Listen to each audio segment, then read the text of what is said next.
Bismillahirrahmanirrahim. Assalamualaikum warahmatullahi wabarakatuh. Alhamdulillahi wa kafa wa salamun ala ibadihi alladhina istafa. Asyhadu an la ilaha illallah wahdahu rabbi la syarika lah. Wa asyhadu anna Muhammadan abduhu wa rasuluh. Qala Allah ta'ala fil Qur'anil Karim. يا أيها الذين آمنوا اتقوا الله حق تقاته ولا تموتن إلا وأنتم مسلمون أما بعد فيا أيها الحاضرون اعلموا رحمكم الله فإن أصدق الحديث كتاب الله وخير الهدي هدي محمد صلى الله عليه وآله وسلم وشر الأمور محدثاتها فإن كل محدثة في الدين بدعة وكل بدعة ضلالة وكل ضلالة في النار أعاذني الله وإياكم من البدع والضلالات ومن النار. Ikhwati fid din rahimani wa rahimakumullah. Alhamdulillah, pada kesempatan ini kita dimudahkan kembali oleh Allah Subhanahu wa taala untuk kembali melanjutkan pembahasan kita, masih di pembahasan utruk atharan qabla rahil. Tinggalkanlah bekas-bekas kebaikan sebelum kita pergi. Karya Syekh Muhammad bin Shalih Al-Munajjid hafizahullahu ta'ala wa ra'ah. Dan kita masih di pembahasan tentang nidhamu ajrin naf'i al-muta'addi minal kitabi was sunnah, besarnya dan agungnya pahala amalan-amalan muta'addiyah berdasarkan kitab dan juga sunnah. Satu pembahasan sudah kita bahas, yakni surat Al-Asr, di mana di dalamnya menjelaskan kepada kita tentang 4 amalan yang akan menyelamatkan kita dari kerugian. 2 amalan pertama akan menjadikan diri kita sempurna di sisi Allah Subhanahu wa taala, dan 2 amalan berikutnya tidak hanya menyempurnakan diri kita sendiri, tapi ketika kita melaksanakannya, ketika kita mengamalkannya, kita pun akan ikut serta di dalam mensolehkan orang lain, sehingga kita pun bisa menjadi wasilah untuk menjadikan orang itu meraih keistimewaan, keutamaan dan juga kesempurnaan di sisi Allah Subhanahu wa taala. Baik, berikutnya di poin yang kedua beliau menjelaskan tentang apa yang disampaikan oleh Nabi sallallahu alaihi wasallam di dalam hadis-hadisnya. Akhbaran Nabi sallallahu alaihi wasallam anna khairan nas anfa'uhum linnas. Nabi sallallahu alaihi wasallam telah mengabarkan bahwasannya sebaik-baik manusia adalah yang paling bermanfaat bagi orang lain. Berdasarkan satu riwayat dari Jabir bin Abdullah Al-Ansari radhiyallahu taala anhuma, beliau berkata, qala Rasulullah sallallahu alaihi wasallam, al-mu'min ya'lafu wa yu'laf, wa la khaira fi man la ya'laf wa la yu'laf, wa khairun nas anfa'uhum linnas. Seorang mukmin itu adalah orang yang bersikap ramah dan disikapi ramah oleh orang lain. Wa la khair, dan tidak ada kebaikan bagi orang yang tidak memiliki sifat rahmah, sifat ramah, wa la yu'laf, dan tidak diperlakukan dengan keramahan. Kemudian Nabi sallallahu alaihi wasallam mengatakan, wa khairun nas anfa'uhum linnas, dan sebaik-baik manusia adalah yang paling bermanfaat bagi manusia yang lainnya. Di pembahasan yang lalu sudah kita jelaskan bahwa manfaat di sini tidak sebatas pada manfaat diniyah, bahkan juga manfaat duniawiyah. Bagaimana kita berusaha memberikan manfaat dan maslahat kepada manusia secara umum, terkhusus kepada kaum muslimin dari sisi perkara-perkara atau urusan-urusan duniawiyah. Di sini dikatakan oleh Imam Al-Munawi rahimahullahu taala, khairun nas anfa'uhum linnas, yakni bil ihsan ilaihim bimalihi wa jahihi fa innahum ibadullah wa ahabbuhum ilaihi anfa'uhum linnas. Jadi sebaik-baik manusia adalah yang paling bermanfaat bagi manusia yang lainnya. Maksudnya adalah dengan kebaikan-kebaikannya kepada manusia, baik itu dengan kebaikan hartanya, baik itu dengan kebaikan kedudukan yang dia miliki di tengah-tengah manusia, karena sesungguhnya mereka itu adalah sama-sama hamba Allah. Wa habbuhum ilaihi anfa'uhum linnas, dan yang paling dicintai oleh Allah Subhanahu wa taala adalah yang paling bermanfaat bagi manusia yang lainnya, yakni yang paling banyak memberikan manfaat kepada manusia, baik itu dengan kenikmatan yang dia salurkan ataupun dia menjadi wasilah tercegahnya orang dari keburukan atau dari musibah, baik itu musibah diniyah ataupun musibah duniawiyah. Jadi memberikan manfaat dengan kebaikan kepada orang lain, ataupun memberikan manfaat berupa kita menjadi wasilah bagi orang supaya tidak terjatuh ke dalam musibah dunia juga musibah agama. Jadi mengingatkan orang tentang kebaikan-kebaikan dunia sehingga dia tidak terjatuh ke dalam keburukan di dunia ini. Kemudian mengingatkan orang tentang kebaikan-kebaikan agama sehingga dia tidak terjatuh dalam musibah agama. Wa manafi'uddin asyraf qadran wa abqa naf'an. Dan manfaat diniyah itu adalah semulia-mulianya manfaat dan juga manfaat yang akan lebih kekal. Jadi para jamaah yang dirahmati Allah, di antara dua manfaat duniawiyah dengan manfaat ukhrawiyah atau diniyah, tentu jelas yang paling unggul adalah bagaimana kita memberikan manfaat diniyah kepada manusia. Karena itu yang paling mulia di antara dua manfaat tersebut. Kemudian Al-Imam Ibnul Qayyim rahimahullahu ta'ala mengatakan, wa qad dallal aqlu wan naf'u wal fitrah wa tajarubul umam ala ikhtilafi ajnasiha wa milaliha wa nahliha wa nihaliha ala anna taqarruba ila rabbil alamin wal birra wal ihsana ila khalqih min a'zamil asbab al-jalibah likulli khair. Dikatakan oleh Imam Ibnu Qayyim, dan sesungguhnya akal, kemudian fitrah, dan juga apa yang sudah berjalan di tengah-tengah umat manusia dengan beragam macam jenis manusia, dengan beragam macam jenis ajaran manusia dan jalan hidup yang ditempuh oleh manusia, semuanya menyatakan ya bahwasannya anna taqarruba ila rabbil alamin, bahwasannya taqarrub kepada Rabbul alamin dan berbuat ihsan kepada makhluk ini merupakan seagung-agungnya sebab yang akan menarik segala kebaikan. Jadi para jamaah yang dirahmati Allah, akal manusia, fitrah manusia yang masih normal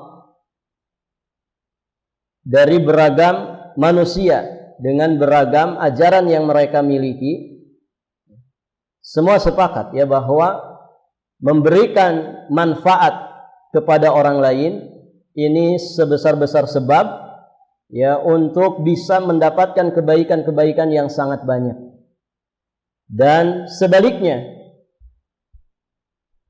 memberikan madarat kepada orang lain, maka itu adalah sebesar-besar sebab yang akan menarik segala keburukan.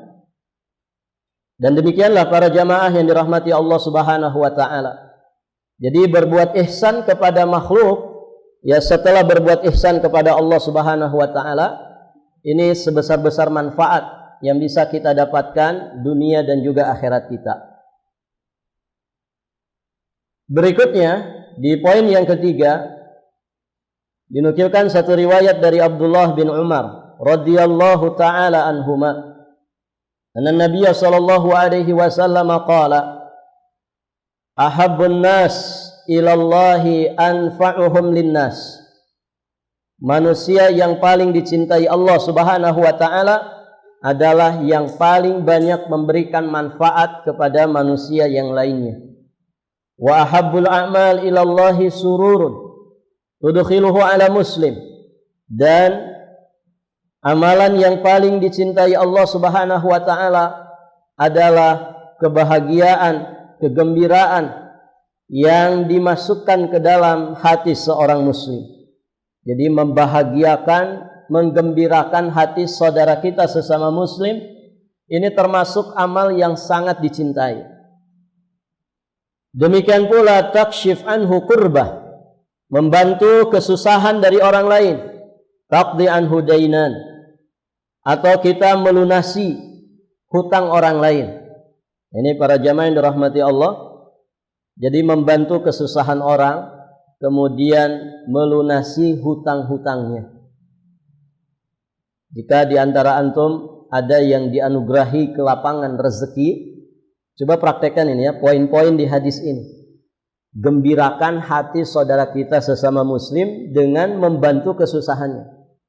Makanya Masya Allah ya, kalau kita bergaul ya dengan orang-orang yang punya kebaikan, punya kedermawanan, itu kalau ketemu itu tidak hanya salam, tidak hanya bertanya tentang kabar, tapi juga mereka selalu bertanya, ayu khadamat lak, ayu khadamat lak, apa yang bisa saya bantu. Jadi kita kalau ketemu dengan teman-teman ya orang-orang Arab, itu kalimat seperti itu tuh selalu terucapkan. Selain salam kemudian bertanya kaif halk ya, bagaimana kabarmu? Ini selalu ada yang ketiga ini, ayu khadamat lak, apa yang saya bisa bantu untukmu. Nah ini yang kebiasaan seperti ini kurang membudaya di tengah-tengah kita, gitu ya. Kalau mungkin salam kemudian bertanya tentang kabar, ini biasa begitu. Tapi kalau bertanya, apa yang saya bisa bantu untuk antum? Begitu ya. Kita kalau ditawarin kayak gitu, senang gak ikhwan? Senang. Anda punya hutang 50 juta ini. Anda bisa bantu enggak? Gitu. Nah itu para jamaah yang dirahmati Allah. Ayu khadamatlah. Apa yang saya bisa bantu? Ya paling tidak kan mendoakan begitu ya. Anda punya hutang 100 juta. Masya Allah. Ana hanya bisa bantu doakan antum ya. Semoga Allah kasih kemudahan kepada antum supaya bisa cepat lunas hutang-hutang antum. Ya kan? Doa itu kebaikan bukan? Kebaikan. Masya Allah. Doa itu nilainya sangat besar di sisi Allah. Doa itu ibadah. Apalagi mendoakan saudara kita. Ya, manfaatnya tidak hanya untuk diri kita, bahkan juga untuk dia yang kita doakan. Nah itu para jamaah yang dirahmati Allah. Jadi nanti dibiasakan seperti itu ya. Ketemu teman itu coba tanya, apa yang bisa Anda bantu buat antum? Tapi bukan sekedar basa-basi, disiapin begitu ya. Betul-betul disiapin. Anda nggak punya beras, oke 5 kilo ini. Gitu. Nah itu para jamaah yang dirahmati Allah. Nah ini kebaikan. Kebaikan yang manfaatnya tersalur untuk orang lain. Taqdi anhu dainan, melunasi hutang-hutangnya. Au tatruda anhu ju'an, menghilangkan rasa laparnya. Akhi antum lapar enggak? Ayo kita jajan, ayo kita makan. Seneng enggak? Ya. Kalau rasa lapar di perut antum kemudian diselesaikan sama teman antum. Bahasa kita ditraktir. Seneng enggak ikhwan? Ditraktir itu menyenangkan begitu ya. Walaupun yang kita traktir itu adalah orang yang punya kemampuan, begitu. Dia saudagar misalkan, gitu. Juragan. Kalau ditraktir sama saudaranya pasti mau, gitu. Artinya kalau orang itu punya kemampuan kan hitungannya hadiah, gitu. Hadiah. Dan masya Allah, ada banyak kebaikan ketika kita itu ngajak makan orang. Jadi tidak hanya menyelesaikan urusan perutnya saja, ada manfaat dan maslahat yang lain. Chemistry kita akan terbangun, kan begitu.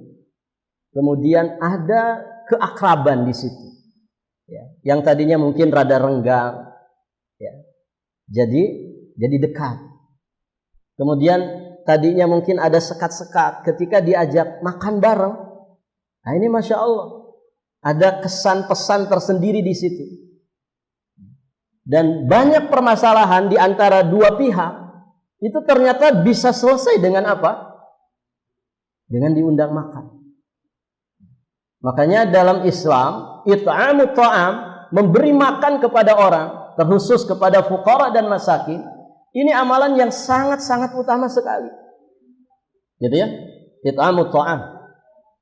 Adeknya jangan dulu berisik. Dek, jangan ngobrol dulu. Jadi memberikan makan kepada orang ini luar biasa, para jamaah yang dirahmati Allah. Makanya dipakai oleh sebagian orang begitu ya. Kalau ada orang susah diajak diskusi, diundang makan begitu. Ayo kita makan aja. Enggak ngobrolin apa-apa. Ayo makan aja, makan. Sekali diundang makan. 2 kali diundang makan. Baru nanti yang ketiga diajak diskusi tentang permasalahan. Itu biasanya luluh hatinya. Ya kan? Coba antum praktekkan. Kalau ada masalah dengan teman, ajak makan. Nggak usah membicarakan masalah. Ada si fulan kok rada gimana sama kita begitu ya. Ajak makan aja, undang makan. Sekali. Nanti minggu depannya ajak lagi makan. 2 kali. Itu biasanya luluh hati. Sehingga sekat-sekat itu jadi hilang. Ini masya Allah, para jamaah yang dirahmati Allah. Dan biasanya kan orang kalau lapar itu suka uring-uringan, kan begitu. Tapi kalau diselesaikan dengan makan, tenang dia begitu. Nah itu para jamaah yang dirahmati Allah. Jadi menghilangkan rasa lapar yang ada pada dirinya. Ini termasuk ahabbul a'mal ilallah. Amalan yang sangat dicintai di sisi Allah Subhanahu wa taala. Berikutnya, wali an amshiya ma'a akhin li fi hajatin ahabbu ilayya min an a'takifa fi hadzal masjid, yakni Masjidul Madinah syahran. Wali an amshi ma'a akhin, aku berjalan bersama dengan saudaraku untuk menyelesaikan satu hajat yang ada pada dirinya.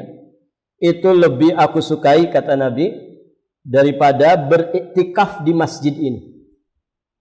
Yang dimaksud adalah Masjidul Madinah, Masjid Madinah. 1 kali sholat di Masjid Madinah berapa? Madinah sana ya, bukan kampung Madinah. 1 kali sholat di Masjid Nabawi berapa pahalanya? 1000 kali sholat di masjid biasa. Kalau orang itikaf, maka besar kemungkinan dia tidak pernah tertinggal sholat berjamaah di masjid itu. Kalau dia 10 hari itikaf, berarti ada 50 kali sholat wajib tidak tertinggal di masjid itu. Antum kalikan saja pahalanya, 50.000 kali sholat di masjid biasa. Belum lagi amal-amal ibadah yang lainnya yang dia kerjakan selama dia iktikaf di Masjid Nabawi, begitu ya. Jadi banyak sekali. Ternyata itu dibandingkan oleh Nabi Shallallahu Alaihi Wasallam dengan berjalan bersama saudara kita untuk menyelesaikan hajatnya. Dia punya hajat, punya urusan, kemudian kita berjalan bersamanya untuk menyelesaikan hajatnya. Itu ternyata lebih dicintai oleh Nabi ketimbang iktikaf di Masjid Nabawi. Bahkan di sini 1 bulan full, syahran, bukan 10 hari, syahran. Ada apa di sini? Sampai-sampai menyelesaikan hajat saudara kita itu ternyata lebih istimewa ketimbang iktikaf di Masjid Nabawi sebulan lamanya. Dari sisi mana keutamaan dan keistimewaan? Dari sisi mana, ikhwan? Iktikaf itu amal apa? Amal qasir atau amal muta'addi? Amal qasir. Artinya dominan untuk diri kita sendiri. Amal qasir, sebagaimana di pembahasan awal sudah kita sampaikan. Tapi kalau kita menyelesaikan hajat saudara kita, ini amal apa namanya? Amal muta'addi. Bukan kita saja yang dapat manfaatnya. Manfaat dari amal kita tersebut tersalur kepada saudara kita. Urusannya jadi selesai, kebutuhannya jadi selesai dengan wasilah kita. Nah, di sini besarnya pahala amal muta'addi. Baik, para jamaah yang dirahmati Allah. Wa man kaffa ghadabahu satarallah auratahu. Siapa yang mencegah kemurkaannya, amarahnya, maka Allah Subhanahu wa taala akan menutup segala aib kekurangannya. Wa man kadhima ghairahu, siapa yang menahan amarahnya, walau syaa an yamdiyahu amdah, padahal memungkinkan sekali dia untuk melepaskan amarahnya itu, meluapkan amarahnya itu, maka Allah Subhanahu wa taala akan memenuhi hatinya dengan keamanan pada hari kiamat. Allah Subhanahu wa taala akan memenuhi hatinya dengan keamanan pada hari kiamat. Ini keutamaan ya orang-orang yang betul-betul bisa menjaga amarahnya. Dia tidak melakukan amal-amal yang mendatangkan kemarahan dan murka Allah Subhanahu wa taala. Dan dia pun ketika tersulut emosinya betul-betul bisa menahan emosi dan amarahnya itu sehingga tidak terluapkan. Makanya kan kata Nabi SAW ketika didatangi oleh seseorang yang dia meminta nasihat kepada Nabi, kata Nabi, la taghdab, janganlah engkau marah. Maksudnya jangan engkau luapkan kemarahanmu bukan pada tempatnya. Ketika ada hal-hal yang mengundang kita marah, murka, maka betul-betul dia bisa menahan amarahnya. Dan itu sifat orang-orang yang bertakwa, sifatnya ahli surga. Baik, para jamaah yang dirahmati Allah. Karena ketika orang meluapkan amarahnya, akan banyak sekali madarat yang akan menimpa dirinya. Orang itu kalau sudah marah, ikhwati fiddin, wal iyadzu billah, namanya orang marah itu biasanya lepas kendali. Pernah lihat orang marah? Yang betulan marah begitu. Marah, emosi yang membludak. Apa gambaran orang marah itu kayak apa?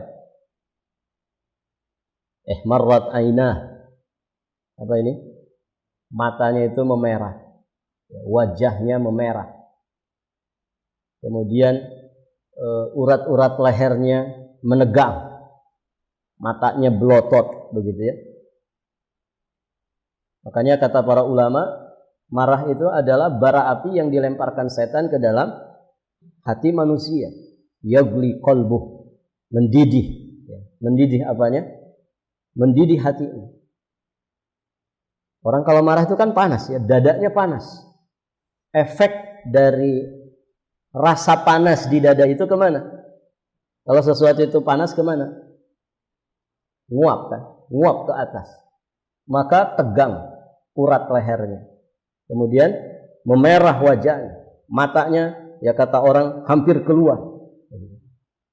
Dan luar biasa para jamaah yang dirahmati Allah. Kata para ulama, orang itu kalau suka marah, emosian, setiap hari marah, maka salah satu efeknya adalah menjadikan rambutnya itu cepat beruban. Cepat beruban. Karena panas terus. Panas, dadanya panas, kemudian nyambung ke atas. Bahkan tidak hanya cepat beruban, cepat rontok.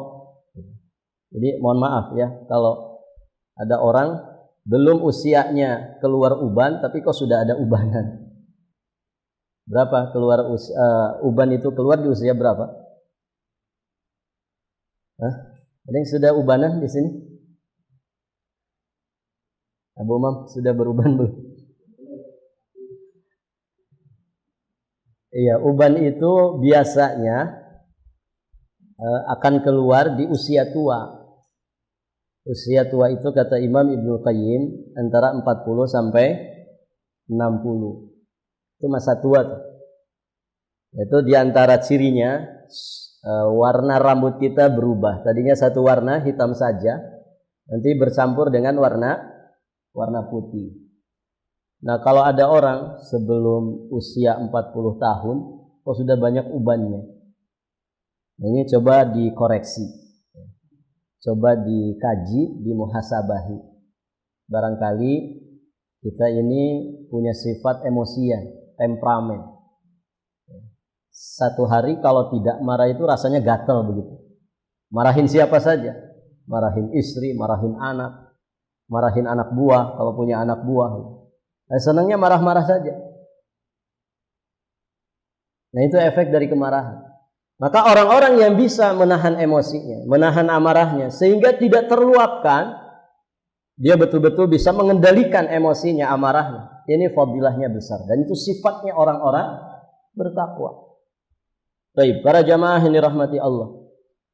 Berikutnya, Nabi SAW mengatakan, "Wa man masya ma'a akhihi fi hajatin hatta athbataha lahu athbatallahu azza wa jalla qadamahu 'ala as-sirat yauma tazullu fihi al-aqdam." Siapa yang berjalan bersama dengan saudaranya di satu keperluan dan kebutuhan saudaranya ini, sampai betul-betul dia mengokohkan saudaranya ini, menyelesaikan hajatnya, maka Allah Subhanahu wa taala akan mengokohkan kedua kaki orang tersebut untuk selalu berada di atas sirat, ya, di kehidupan akhirat nanti, di mana para jamaah yang dirahmati Allah banyak yang tergelincir kakinya ketika meniti sirat tersebut. Jadi masya Allah, ini fadilah yang sangat luar biasa. Poin-poin yang disampaikan oleh Nabi Shallallahu Alaihi Wasallam di sini, ya masing-masing kita hendaknya berusaha untuk bisa mengamalkannya sesuai dengan kapasitas dan juga kemampuan kita. Demikian. Jadi banyak sekali sesungguhnya ya peluang-peluang untuk kita mendapatkan kemuliaan, keistimewaan di sisi Allah Subhanahu wa taala. Dan banyak saudara-saudara kita sesama muslim yang mereka itu betul-betul menjaga izzahnya. Susah sebetulnya dia ini. Namun dia betul-betul menjaga izzahnya, tidak mau cerita kepada siapapun. Nah, orang-orang seperti ini para jamaah dirahmati Allah sesungguhnya mereka layak untuk dibantu. Nah, disinilah ya peran dari muamalah kita dengan sesama saudara kita muslim. Barangkali ada tetangga kita sesama muslim atau ada saudara kita sesama muslim yang memang dia kesusahan, tapi tidak cerita kepada siapapun. Nah, ini ada orang-orang yang seperti ini. Makanya kan di dalam Islam ada silaturahim, ya, ada kemudian saling kunjung mengunjungi, bertanya tentang kabar, begitu ya. Sehingga ketika ada orang-orang yang memang layak dibantu, kita bisa mengetahuinya. Demikian para jamaah yang dirahmati Allah. Kemudian di riwayat yang lain dikatakan, wali an amshi ma'a akhin li fi hajatin ahabbu alayya min an a'takifa fi hadzal masjid, yakni Masjidil Madinah syahran. Firman sabda Nabi sallallahu alaihi wasallam, aku berjalan bersama saudaraku dalam satu kebutuhannya lebih aku cintai daripada beriktikaf di Masjid Nabawi selama 1 bulan. Beliau katakan di sini, li'annal i'tikaf naf'uhu qasir 'alal 'abdi. Karena i'tikaf itu manfaatnya terbatas untuk seorang hamba, untuk dirinya saja. Amal masyi fi hajatin nas fa naf'uhu muta'addin lil ghair. Adapun berjalan bersama dengan saudara kita dalam menyelesaikan hajatnya, maka manfaatnya itu akan tersalur untuk yang lainnya. Dan tentu ini lebih memberikan manfaat kepada orang lain. Baik, di sini beliau menukilkan satu pembahasan, yakni tentang Syekh Shalih Muhammad bin Shalih Al-Utsaimin ketika beliau ditanya, hal yajuzu lil mu'takif al-ittisal bil hatif liqada'i hawaijil muslimin? Apakah boleh seorang mu'takif, apakah boleh bagi orang yang beriktikaf di masjid untuk dia itu berkomunikasi menggunakan teleponnya atau HP-nya untuk menyelesaikan hajatnya kaum muslimin? Orangnya iktikaf di masjid, tapi dia komunikasi dengan orang di luar untuk menyelesaikan hajat kaum muslimin di luar masjid. Kata Syekh di sini, na'am yajuz. Iya, dibolehkan bagi seorang mu'takif untuk berkomunikasi menggunakan HP-nya, menggunakan telepon genggamnya untuk menyelesaikan sebagian hajat kaum muslimin. Apabila dia berkomunikasinya itu tetap berada di dalam masjid. Kenapa dibolehkan? Karena dia tidak keluar dari masjid. Dia tidak keluar dari masjid. Nah, itu para jamaah yang dirahmati Allah.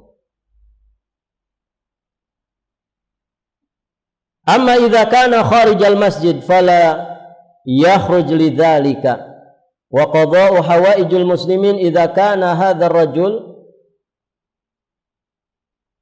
mu'inan biha fala ya'takif li'anna qada'a hawaijil muslimin ahammu minal i'tikaf. Jadi orang itu kalau memang hajatnya keperluannya itu banyak, urusannya itu banyak di luar dari masjid untuk kemudian mengurus kaum muslimin, maka sebaiknya orang itu memilih amalan tersebut. Artinya tidak beriktikaf di dalam masjid. Karena menyelesaikan hajatnya kaum muslimin itu lebih aham, ya, lebih penting daripada iktikaf. Menyelesaikan hajat kaum muslimin, para jamaah yang dirahmati Allah, itu adalah amal muta'addi, sedangkan iktikaf adalah amal qasir. Dan dari sini pahamlah kita bahwasanya amal muta'addi itu lebih afdal daripada amal qasir. Baik, para jamaah yang dirahmati Allah. Jadi demikian, ya. Ada kalanya orang itu ya ketika beriktikaf di dalam masjid, mungkin dia berhajat ya untuk menyelesaikan urusan kaum muslimin dari dalam masjid, maka tidak ada masalah. Ya, dia berkomunikasi misalkan dengan pembantunya atau mungkin dengan pegawainya, dengan saudaranya atau siapapun yang memang punya hubungan dengan dirinya, untuk kemudian dia amanahkan kepada orang tersebut supaya menyelesaikan hajat sebagian kaum muslimin. Nah, demikian para jamaah yang dirahmati Allah. Namun tadi kalau memang orang itu di bidang itu, artinya dia sibuk dengan kegiatan sosialnya, maka sebaiknya dia memilih kegiatan itu, ya, dan tidak beriktikaf. Allahu a'lam bissawab. Berikutnya,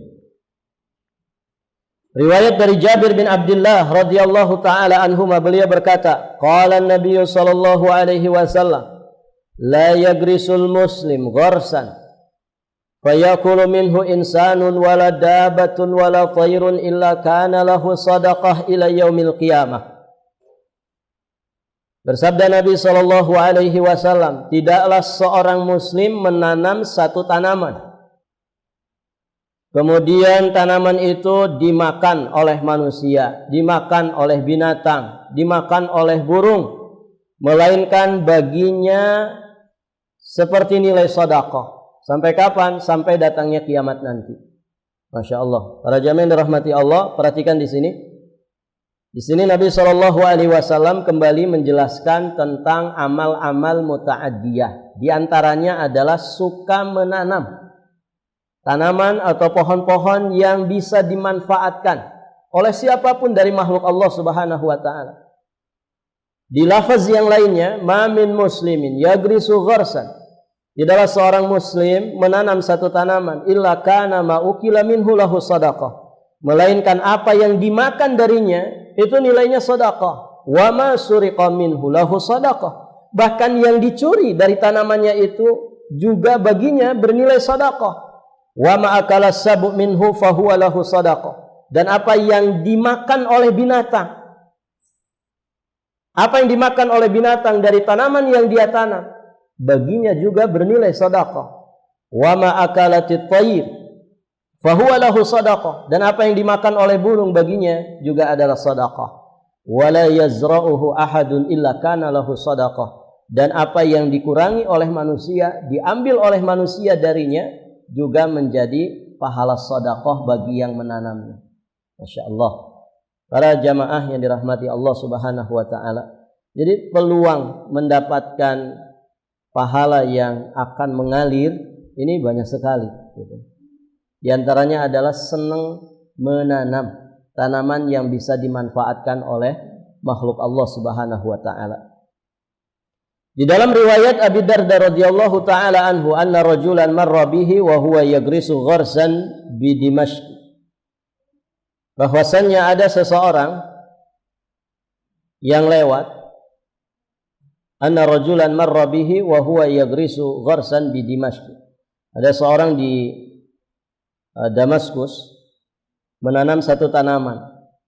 Kemudian orang yang melewatinya berkata kepadanya, ataf'alu hadza wa anta sahib Rasulillah sallallahu alaihi wasallam.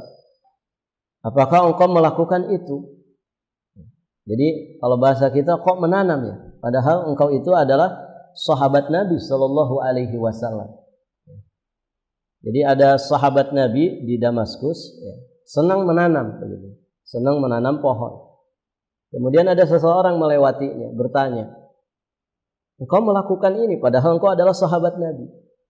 Artinya memandang bahwa kok menanam gitu ya, tidak memilih yang lain dari amal-amal yang ada. Faqala la ta'jal alayya.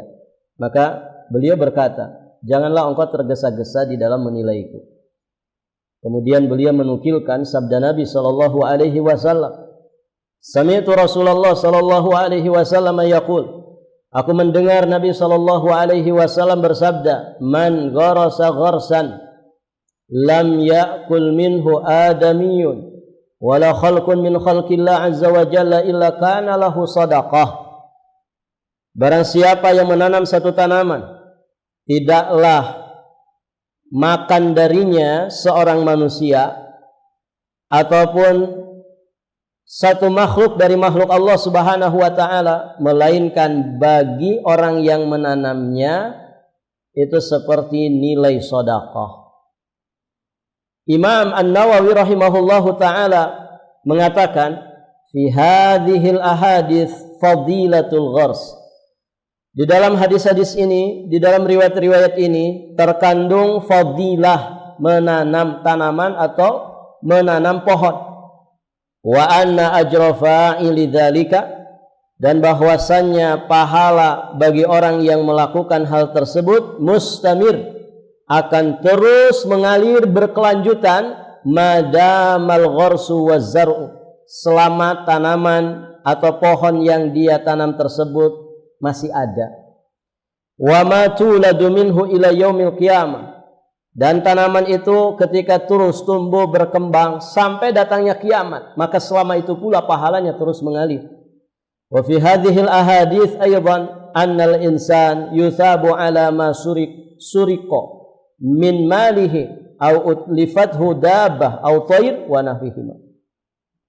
Dan di dalam hadis-hadis ini juga terkandung faidah bahwasannya manusia itu akan diberi pahala dari apa yang dicuri darinya, baik itu dari hartanya ataupun kerugian yang dia dapatkan ya dari apa yang diperlakukan oleh binatang atau oleh burung atau yang sejenis dengan itu.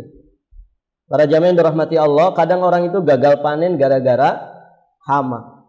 Nah, kalau orang itu paham dengan hadis-hadis seperti ini, sesungguhnya gagalnya panen dia itu, para jamaah yang dirahmati Allah, tetap bisa bernilai kebaikan, bernilai pahala di sisinya kalau dia bersabar dengan itu. Karena apa yang dimakan oleh hama. Hama itu kan binatang begitu, bisa tikus, bisa kumbang, wereng atau yang sejenis dengan itu jadi pahala sedekah bagi dirinya. Jadi pahala sedekah bagi dirinya. Dan tentu sekaligus jadi muhasabah. Kenapa dia itu gagal panen? Barangkali kurang bersyukur kepada Allah Subhanahu wa taala. Kalau ternyata selama ini dia baik-baik saja, ya dari sisi batasan-batasan syariatnya, zakatnya dia keluarkan, infak sedekahnya dia keluarkan dari pertaniannya atau perkebunannya, maka para jamaah yang dirahmati Allah, dia bersabar dengan itu karena baginya adalah pahala sedekah. Baik, para jamaah yang dirahmati Allah, walidzalika dzahaba ba'dul ulama. Oleh karenanya sebagian ulama berpendapat, dan ini disahihkan oleh Imam An-Nawawi rahimahullahu taala, ila tafdhilil amal bizzira'ah 'alal amal bis-sina'ah wa tijarah. Sebagian pendapat ulama mengatakan bahwasannya amal zira'ah itu lebih utama ketimbang amal sina'ah. Pertanian itu lebih utama daripada produksi atau lebih utama daripada perniagaan. Kenapa? Karena keumuman manfaat dari pertanian, perkebunan atau yang kaitannya dengan tanam menanam. Hatta annaha tashmul naf'un nas wad dawab wat tuyur wal hasyarat. Karena manfaat daripada pertanian, perkebunan atau terkait dengan hal tanam menanam, ternyata manfaatnya bukan hanya untuk manusia, gitu ya. Untuk burung-burung, untuk hama, ya, jenis binatang-binatang melata, bahkan hasyarat, ya, jenis binatang serangga pasti kan ikut makan di situ, begitu ya. Baik secara keseluruhan ketika orang gagal panen, atau mungkin sebagian besarnya, separuhnya, ataupun sebagian kecil dari tanamannya, mesti kan ada yang dimakan oleh ulat, mungkin begitu ya, dimakan oleh binatang, dimakan oleh burung. Nah ini ternyata bisa menjadi pahala sedekah. Dan Masya Allah, para jamaah yang dirahmati Allah, jadi petani itu ternyata mulia di dalam Islam. Sebagian orang menganggap remeh begitu ya, atau memandang sebelah mata ketika orang itu punya profesi sebagai petani. Padahal para jamaah yang dirahmati Allah, ada sebagian nabi itu jadi petani gitu. Ada yang jadi ahli kayu, ahli besi begitu ya. Ada yang ahli dengan perdagangan, ada yang juga jadi pejabat begitu kan. Seperti Nabi Yusuf, Nabi Sulaiman, bahkan jadi raja. Jadi masing-masing punya profesi dalam keduniawian. Nah juga ada yang jadi petani. Artinya ini juga amalan yang istimewa. Petani itu Masya Allah mulia. Dan para jamaah yang dirahmati Allah, petani itu kan sebagaimana pedagang. Kalau bahasa orang sekarang itu, kalau petani sama pedagang itu apa istilahnya? Zona tidak nyaman, kan begitu ya. Paham maksudnya? Kan kerjaan tuh ada zona nyaman, ada zona tidak nyaman. Begitu kan istilah orang sekarang. Maksudnya apa? Kalau orang jadi pegawai di kantor gitu ya, di kantor, di satu pekerjaan yang biasanya tanggal muda itu otomatis ada transferan masuk ya dari gajinya. Itu ya bahasa orang sekarang zona nyaman ya. Sekian gajinya. Nanti naik tahun atau ketika naik karirnya, naik juga gajinya. Ini zona nyaman. Orang tiap bulan dapat gaji segitu, bahkan cenderung naik. Zona nyaman kata orang. Nah kalau pedagang zona nyaman enggak? Zona nyaman enggak itu? Nyaman enggak antum jadi pedagang? Tidak mesti untung kan jadi pedagang. Jualan nasi kuning di pagi hari. Sudah lengkap semuanya, tiba-tiba gebret hujan besar. Nggak ada orang keluar rumah di pagi hari. Nah itu resiko orang berjualan kan begitu. Apalagi di musim pandemi seperti ini misalnya. Banyak para pengusaha pedagang yang akhirnya gunung tikar kan begitu. Betul-betul diuji kesabarannya. Ya, kata orang dia bukan di zona nyaman. Nah, termasuk siapa? Petani. Petani ini bisa dikata zona yang tidak nyaman. Dan Masya Allah, orang-orang yang ada di zona tidak nyaman seperti ini, itu betul-betul punya peluang besar untuk melatih ketawakalannya kepada Allah Azza wa Jalla. Bukan berarti orang-orang yang di zona nyaman itu tidak bisa melatih tawakalnya. Tidak. Tapi dari sisi peluang ini luar biasa. Maka berhati-hati orang-orang yang ada di zona nyaman. Hati-hati Anda di dalam menyandarkan rezeki. Oh, saya mah pasti dapat. Sebentar lagi tanggal muda. Pasti ada yang masuk. Akhirnya hatinya bersandar kepada gaji yang rutin setiap bulan dia dapatkan. Nah, orang-orang yang di zona tidak nyaman ini luar biasa peluangnya untuk melatih ketawakalannya. Kenapa? Karena serba tidak tentu kan begitu. Orang nanam ini luar biasa, ini tawakalnya, melatih tawakal. Nanam ya dari sebiji kecil. Dia tanam, dia semai. Apakah pasti numbuh? Belum tentu, begitu ya. Dari sekian benih yang dia tabur, mungkin berapanya saja numbuh. Dia hanya berikhtiar bagaimana menyemai dengan cara yang terbaik. Kemudian merawat tanamannya, pohonnya, kebunnya itu dengan cara yang terbaik. Dia tidak pernah merasa terlibat sedikit pun di dalam menumbuhkan tanaman tersebut. Dan begitu, betul-betul tawakal kepada Allah. Tawakal. Allah yang menumbuhkan tanaman ini. Dia hanya bisa berikhtiar semaksimal yang dia mampu, kemudian minta kepada Allah Subhanahu wa taala. Selebihnya betul-betul pasrah kepada Allah. Nah, ini para jamaah yang dirahmati Allah. Dan memang profesi ini jarang dilirik, begitu ya. Padahal ternyata peluang pertanian itu sangat besar. Apalagi di Kaltim, gitu ya. Kalau memang nanti jadi ibu kota, coba antum bayangkan kebutuhan orang kepada sayur mayur, kepada buah-buahan kan begitu besar. Kalau misalkan nanti datang penduduk baru ke sini, gitu ya, bisa jutaan orang mungkin datang ke sini.